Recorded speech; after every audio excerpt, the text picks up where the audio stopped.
তার শুরুতেই একটা চাঞ্চল্যকর খবর দিই আপনাদের। বাংলাদেশের সন্দেহে মারধর বিএসএফ এর। মুম্বাইয়ে মুর্শিদাবাদের শ্রমিককে নির্যাতন। বাংলাদেশের সন্দেহে মারধর বিএসএফ এর। আপনার বাড়ি কোথায়? মুর্শিদাবাদ। হ্যাঁ, মুর্শিদাবাদ। মুর্শিদাবাদ। কতদিন আগে ইন্ডিয়া গেছেন? ইন্ডিয়ায় বাড়ি আমার মুর্শিদাবাদ। ও ইন্ডিয়ায় বাড়ি মুর্শিদাবাদ আপনার? মুর্শিদাবাদ জেলা হরিয়ারপাড়া থানা। আপনার নাম বলেন?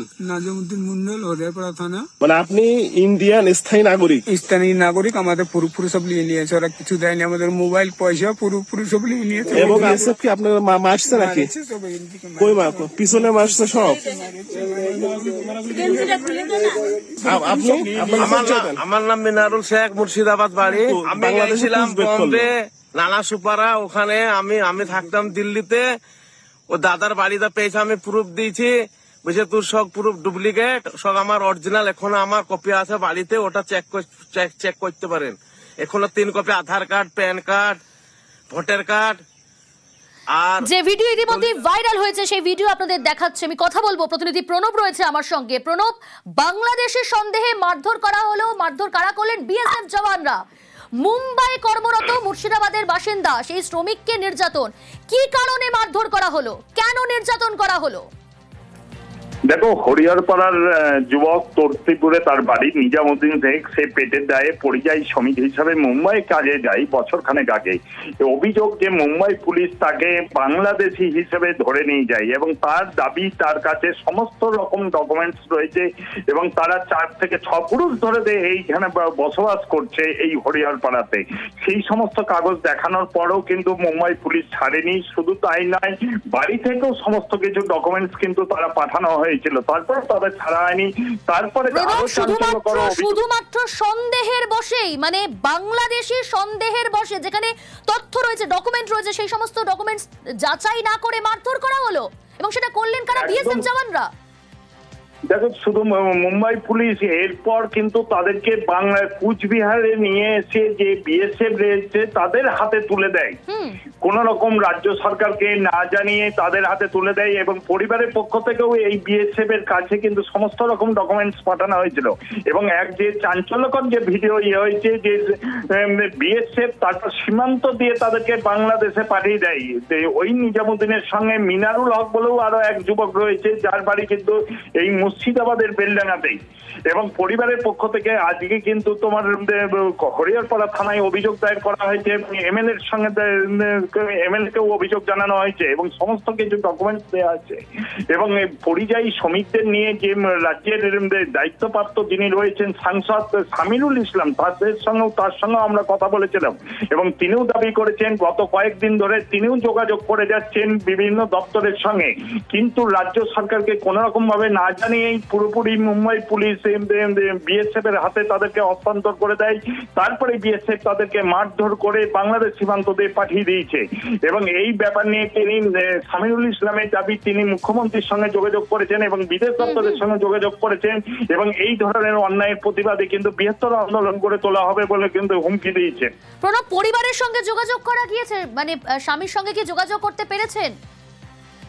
হ্যাঁ, দেখো, পরিবারের লোকরাও কিন্তু যেদিন থেকে মুম্বাই পুলিশ তাদের স্বামীকে গ্রেপ্তার করেছে তারপর থেকে ওই মহিলা কিন্তু ঘুরে ঘুরে বেড়াচ্ছেন। আজকেও তোমার হরিহরপাড়া থানাতে তিনি অভিযোগ দায়ের করেছেন এবং এলাকার যিনি বিধায়ক রয়েছেন নিয়ামত শেখ, তাকেও তিনি তার দাবি জানিয়েছেন। এবং শুধু তাই নয়, তার দাবি একটাই যে সমস্ত রকম কাগজপত্র তারা বিএসএফ দপ্তর এবং মুম্বাই পুলিশের কাছে পাঠানোর পরেও কিন্তু তার স্বামীর ওপর অত্যাচার হচ্ছে এবং তার স্বামীকে বাংলাদেশের সীমান্তে দিয়ে পাঠানোর চেষ্টা করা হচ্ছে এবং বাংলাদেশি হিসেবে কিন্তু চিহ্নিতকরণে কাজ করছে।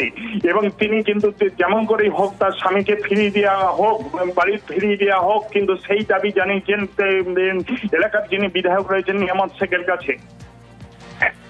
বেশ, স্বামীর সঙ্গে যোগাযোগ করতে পারছেন না স্ত্রী, স্বামীকে ফিরিয়ে দেওয়ার কাতর আর্জি স্ত্রীর। হরিহরপাড়া থানা এবং প্রশাসনের কাছে এই আর্জি। এখন নাজিমুদ্দিন আমার স্বামী কেমন আছে? ওনার সাথে কি কথা বলা যাবে?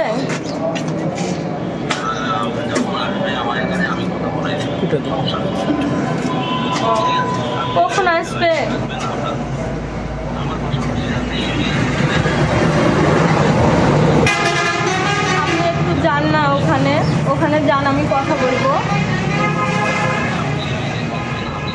কথা বলতে দিল আপনার স্বামীর সঙ্গে? দিল না? না, কি বলছে? বলছে আমি একটু পরে যাব, দিয়ে কে কথা বলে। কে বলছে ওরা? ওটা বাংলাদেশের। বাংলাদেশে কি ওরা? বিজেপি? বিজেপি। আচ্ছা, দেখ কেমন আছে বলতো? বলছে এখন একটু ভালো আছে। কি ওকে মারধর করেছিল নাকি? হ্যাঁ, খুব মেরেছে। কে মেরেছে? ওখানকার পুলিশরা। বিএসএফ মেরেছে? আমার স্বামীর নাম নাজিমউদ্দিন মন্ডল। কি হয়েছিল বলো? ও ইয়াতে বোম্বে কাজ করতে গিয়েছিল, যে ওখান থেকে তুলে নিয়ে গিয়েছে বাংলাদেশে। কতদিন আগে কাজে গিয়েছিল? কতদিন, 1 বছর হলো। কি কাজে গিয়েছিল? মিস্ত্রি কাজে গিয়েছিল। দিয়ে কি খবর পেলেন? ও যে ফোন করে বলল যে আমাকে ধরেছে পুলিশে, তাই তুমি থানায় যোগাযোগ করো।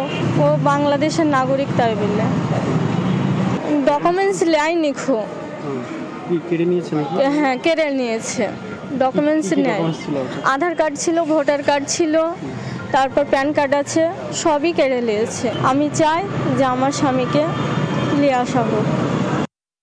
হরিহরপাড়া ব্লকের একটা ছেলে যেটা বোম্বে থেকে যেটা আটক করেছে, মনে হয় অ্যারেস্ট হয়ে আছে, তো তাকে আবার বাংলাদেশে পাঠিয়ে দিয়েছে, বাংলাদেশি বলে। আমাদের মুর্শিদাবাদের মধ্যে আমাদের বেলডাঙ্গার একটা আছে, আমাদের হরিহরপাড়া ব্লকের মধ্যে একটা রয়েছে। এমন একটা জায়গায় আছে, চরের মধ্যে তাকে ফেলে রেখেছে তাদেরকে। তাদের জল নাই, খাবার নাই, কিচ্ছু নেই। এরকম পরিস্থিতিতে যাই হোক, আমরা যেভাবে মানে প্রশাসনের কাছে আমরা দ্বারস্থ হয়েছে, এনারা রীতিমতো ব্যবস্থা নিচ্ছে। তারা মুম্বাই কাজে গেছিল, তাদেরকে 10 তারিখ নাগাদ তাদেরকে মুম্বাই পুলিশ অ্যারেস্ট করে। সেই 10 তারিখে আমাদের কাছে খবরটা আসে, আমাদের মাইগ্রেন্ট ওয়ার্কার বোর্ডের তরফ থেকে এবং পশ্চিমবঙ্গ সরকারের তরফ থেকে আমরা জানাই, মানে মুম্বাই পুলিশকে জানাই পুরো ব্যাপারটা। এখন আমাদেরকে বলে যে ঠিক আছে, আমরা ইনভেস্টিগেশন করছি, তারপরে আমরা ছেড়ে দেবো। এবং আমাদের প্রত্যেকটা ডকুমেন্ট সাবমিট করার পরে যে আমাদের বেঙ্গল গভর্নমেন্টকে না জানিয়ে মুম্বাই পুলিশ ওদেরকে বিএসএফ এর হাতে দিয়ে দেয়। আশা করছি ওদেরকে ফিরিয়ে আনা যাবে। কিন্তু যে ব্যাপারটা হচ্ছে ইলিগাল ভাবে কিভাবে এটা করতে পারে, নিজের দেশের মানুষকে কিভাবে অন্য দেশে পুষরা করতে পারে? তারা তো আমাদের দেশে নাগরিক, তারা প্রত্যেকটা ডকুমেন্ট সাবমিট করেছে এবং কিছু ডকুমেন্ট আমি পেলাম 4th জেনারেশন পর্যন্ত তাদের নাম আছে।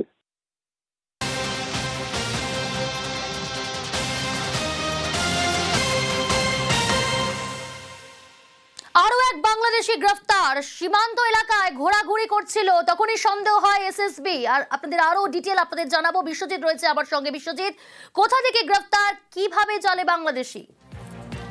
দেখো, ভারত নেপাল সীমান্ত খড়িবাড়ির এই আন্তারাম ছাট এলাকা, যেখানে এই সন্দেহভাজন এক বাংলাদেশিকে ঘোরাঘুরি অবস্থায় দেখতে পারে এবং তার ভাব দেখে কিন্তু সীমান্ত রক্ষা বাহিনী এসএসবির সন্দেহ হলে তাকে আটক করা হয় এবং জিজ্ঞাসাবাদে কিন্তু এই তথ্য উঠে আসে যে গত 1 মাস ধরে এই বাংলাদেশি যুবক চোরা পথে ভারতে প্রবেশ করে এবং এই ইন্দো নেপাল সীমান্তে প্রায় 1 মাস ধরে বিভিন্ন এলাকা ঘোরাঘুরি করেছিল এবং তার কাছ থেকে একটি মোবাইল সহ বাংলাদেশি জাতীয় পরিচয়পত্র উদ্ধার করা হয়েছে। সেটা মনে করা হচ্ছে যে কোনো ধরনের অনুপ্রবেশ করে এই যে বাংলাদেশি, তিনি কিন্তু ভারতে এসেছেন এবং তিনি ভারতের স্থায়ী বাসিন্দা হওয়ার জন্য বিভিন্নভাবে চেষ্টা চালাচ্ছিলেন। এখানেই কিন্তু দেখা যাচ্ছে যে কিভাবে তিনি বিভিন্ন আধার বা ভোটার কার্ডের সঙ্গে যোগাযোগ রাখছিলেন, যাতে এই চোরাপথে টাকার বিনিময়ে আধার এবং ভোটার কার্ড তৈরি করা যায়। এবং ইতিমধ্যে গোটা ঘটনায় খড়িবাড়ি থানার পুলিশ আজ এই ধৃতকে শিলিগুড়ি মহকুমা আদালতে তুলেছে এবং তাকে রিমান্ডে নিয়ে এই ঘটনার পেছনে আরো কজন রয়েছে বা দল বেঁধে তারা এসেছিল কিনা বা তারা কেন এই সীমান্ত এলাকায় আস্তানা বেঁধেছিল, পুরো বিষয়টি কিন্তু তদন্ত করবে খড়িবাড়ি থানার পুলিশ। এই যে বাসিন্দা, তিনি কিন্তু বোদাগঞ্জ থেকেই চোরা পথে ভারতে ঢোকে এবং দীর্ঘদিন ধরে প্রায় এই ইন্দো নেপাল সীমান্তে আস্তানা বেঁধেছিল এবং যার দেখা গেল যে এসএসবি জওয়ানরা সন্দেহভাজন অবস্থায় এই বাংলাদেশিকে কিন্তু গ্রেফতার করেছে। মূলত আরো তথ্য উঠে আসবে পুলিশ সূত্রে কিন্তু আমরা জানতে পারছি। বেশ।